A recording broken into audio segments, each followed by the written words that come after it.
Each of these stories began in a place that felt safe. A vacation rental, a rideshare home, a quiet hotel room. Nothing looked wrong, nothing sounded wrong, until someone knocked, until the route changed, until the silence lasted too long. These are not stories about monsters. They are about moments when safety quietly disappears.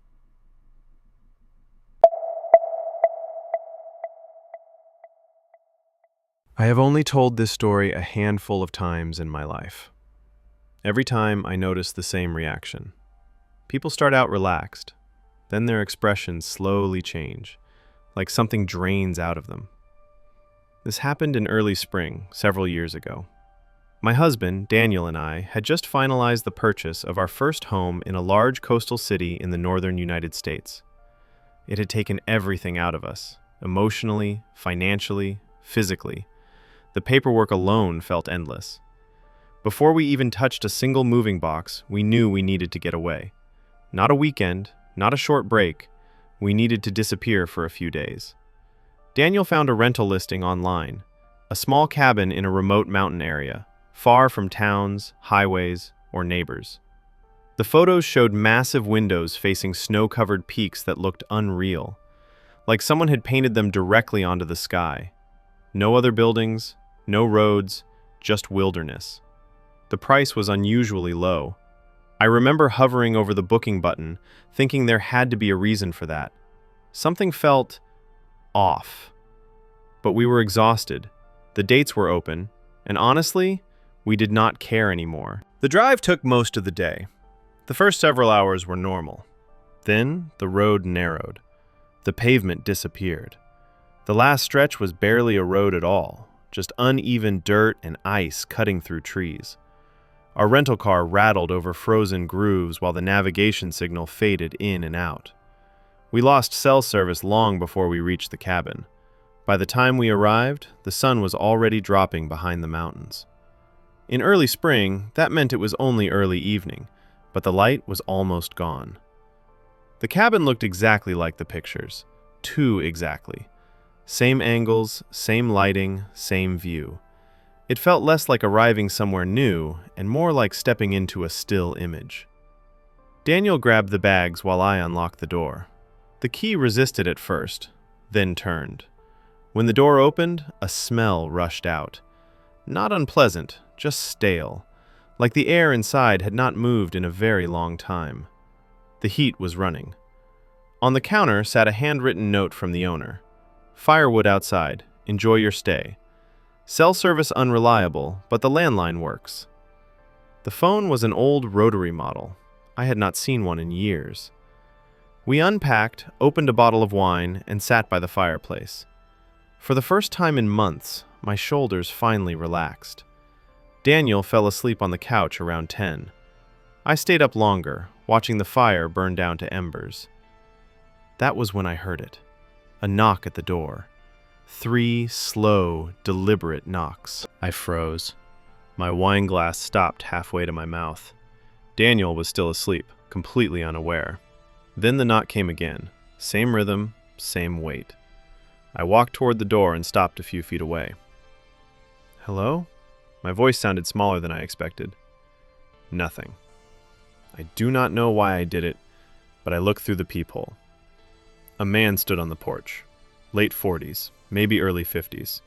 Dark jacket, knit cap pulled low. He was not looking at the door. He was staring down at his boots, as if waiting, or counting. I woke Daniel, told him someone was outside. When the man spoke through the door, his voice sounded normal, calm, reasonable. He said his truck had broken down. He wanted to use a phone. Daniel offered to make the call for him. The man did not respond. Then he asked if we could let him inside, just for a minute.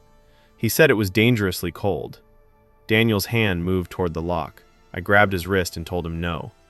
I do not know what I saw through that peephole, but every instinct in my body was screaming. When the man spoke again, his voice changed. It was flatter, colder. Are you sure about that? I heard footsteps move toward the window. Then gloved fingers dragged slowly across the glass. Not tapping, dragging. Daniel called for help. They said it would take over an hour.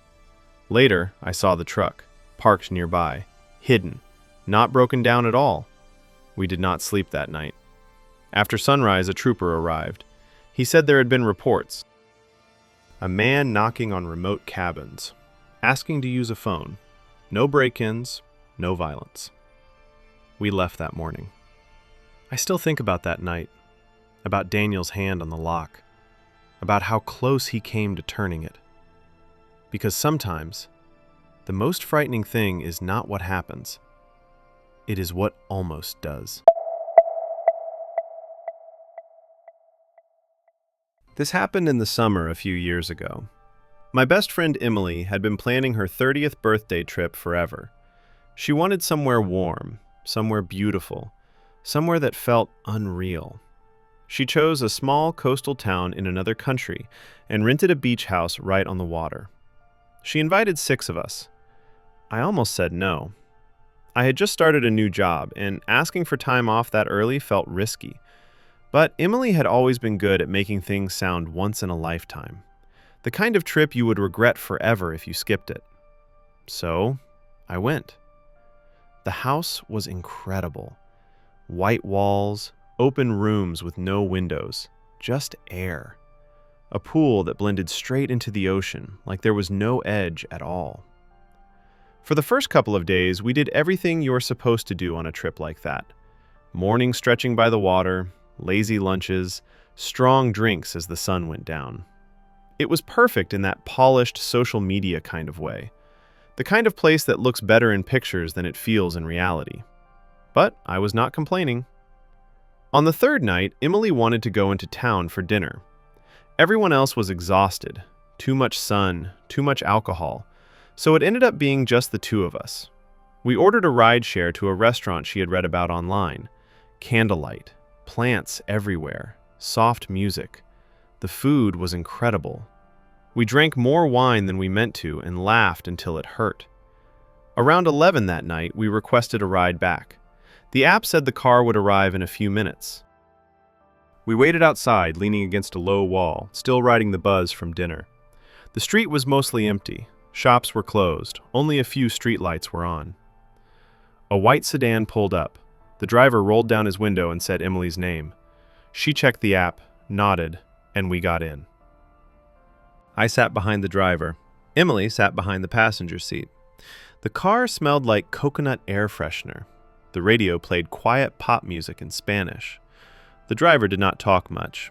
He pulled into traffic and headed away from the restaurant, toward the coast. A few minutes passed. Then Emily leaned forward.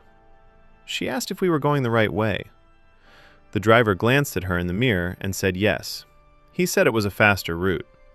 His English was fine, but something about his tone made my stomach tighten. Emily checked the map on her phone. We were heading in the general direction of the house, but the route was different from what the app showed. She asked if he could take the road along the water instead. He did not answer. He just kept driving. Emily looked back at me. That was when I saw it, the shift in her expression, the first real spark of fear. I leaned forward and repeated the request. He met my eyes in the mirror. His face stayed completely blank. He said it was faster and turned the music up slightly. The road narrowed. Trees closed in on both sides. No streetlights. No other cars. Emily asked where we were. The driver did not respond. I opened the rideshare app on my phone. The map showed our location, but the route had changed again. We were no longer heading toward the beach. We were going away from it. My stomach dropped. I told him to stop the car, loud enough that it was not a suggestion. He did not slow down. Emily's phone rang.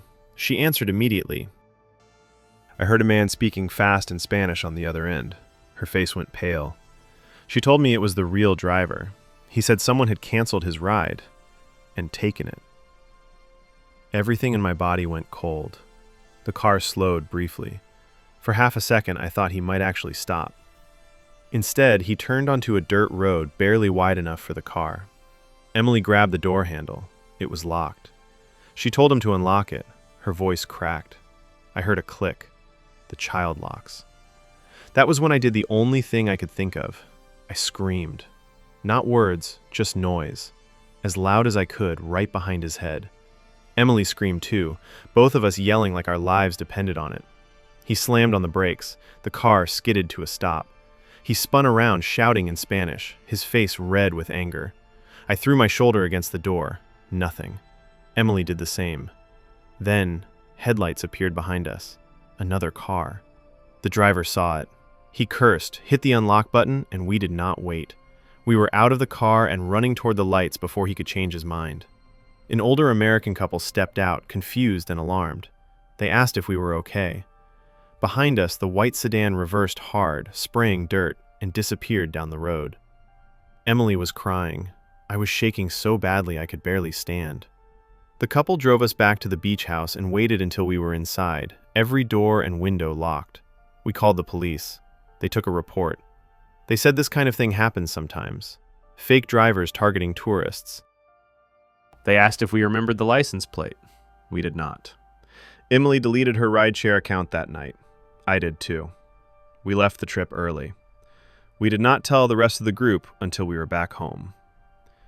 To this day, I cannot get into a rideshare without checking the driver's face against the app again and again.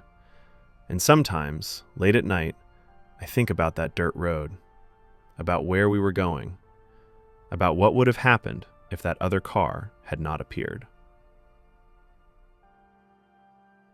I do not think about it for long.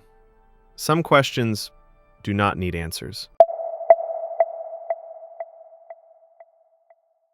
This story is different from the others.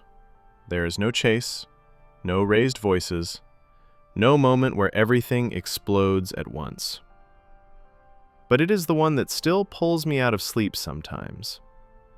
This happened in the fall a couple of years ago, during a solo trip I had been postponing for most of my adult life. I finally decided to travel alone overseas, moving city to city, no schedule, no one else to worry about. My third stop was a historic capital in Central Europe. I booked a small hotel in the oldest part of the city, one of those places that had clearly been standing for generations and made no effort to hide it. Exposed wooden beams, floors that complained when you walked on them, windows that rattled whenever the wind picked up. I arrived late on a Friday night.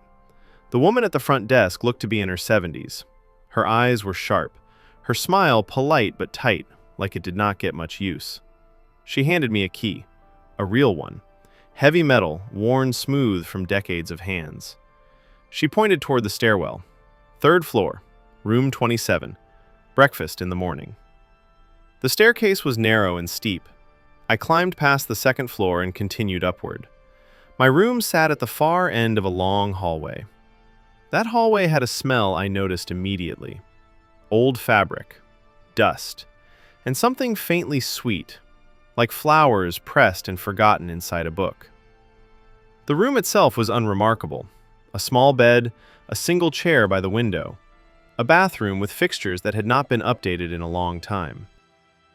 I dropped my bag, brushed my teeth, and fell asleep almost instantly. I woke to knocking. It was not loud, it was not urgent, just 3 gentle taps on the door, evenly spaced. I checked my phone. 2:46 in the morning. The knocking came again. Same rhythm, same softness. I got out of bed and approached the door. There was no peephole. I asked who was there. No answer. I stood with my hand resting on the knob, listening. That was when I realized I could hear breathing on the other side. Not heavy, not strained, just slow and steady. I asked again. Nothing. The breathing continued for several seconds. Then it stopped. I heard footsteps retreating down the hallway. Slow, purposeful. I did not open the door. I returned to bed, but sleep did not come. I lay awake, listening to the building shift and creak around me. The next night, it happened again. Same time, 2:46, 3 soft knocks. This time, I did not get up. I stayed in bed, listening. The breathing lasted longer than the night before, close to a full minute. Then the footsteps moved away. By the third night, I was done guessing. I set an alarm for 2:30 and waited near the door with my phone camera ready. When the knocking came, I waited until I heard the breathing. Then, I opened the door. The hallway was empty. I looked both directions. The lights were dim. Doors lined the corridor. No movement, no sound, nothing. Except the smell. That same sweet floral scent. Stronger now. Fresh. I locked the door. I did not sleep at all. The next morning at breakfast, I asked the woman at the desk if anyone else was staying on the third floor. She looked at me for a long moment. No. I told her someone had been knocking on my door at night. She asked what time. I told her. Just before 3, every night. She nodded slowly, as if I had confirmed something. Room 27, she said. It was not a question. She told me about a woman who had stayed in that room many years ago. She was waiting for her husband to return from a war overseas. He never did. She would wake every night at the same time, the hour his letters used to arrive, and go to the door. She did this for years. Then she died in that room. I asked why no one had warned me. The woman shrugged. I had not asked. Besides, she said, the woman was harmless. She only knocked. I checked out that morning. I did not care about the money. I booked a modern hotel near the main station. Bright lights, flat walls, no history. I slept without dreams. 2 weeks later, I was back home in the United States. The trip was over. The story already filed away as something strange, but finished. Then one night, I woke up to knocking on my bedroom door. 3 soft knocks. My apartment door. Locked. Secure. The knocking came again. I did not move. I did not breathe. I stayed there until morning. It has not happened since. But sometimes, late at night, when I am just about to fall asleep, I hear it. 3 soft knocks. And I wonder if some things do not stay where they belong. I do not tell these stories to frighten people. I tell them because they happened. Because somewhere, there is a remote cabin with footprints circling it, a narrow dirt road where a car turned around, and a quiet hotel hallway where someone still waits for letters that will never arrive. The world is stranger than we like to admit, and sometimes the only thing standing between you and something you cannot explain is a locked door, and the choice not to open it. Subscribe for more real horror stories. Like the video if you felt this fear too.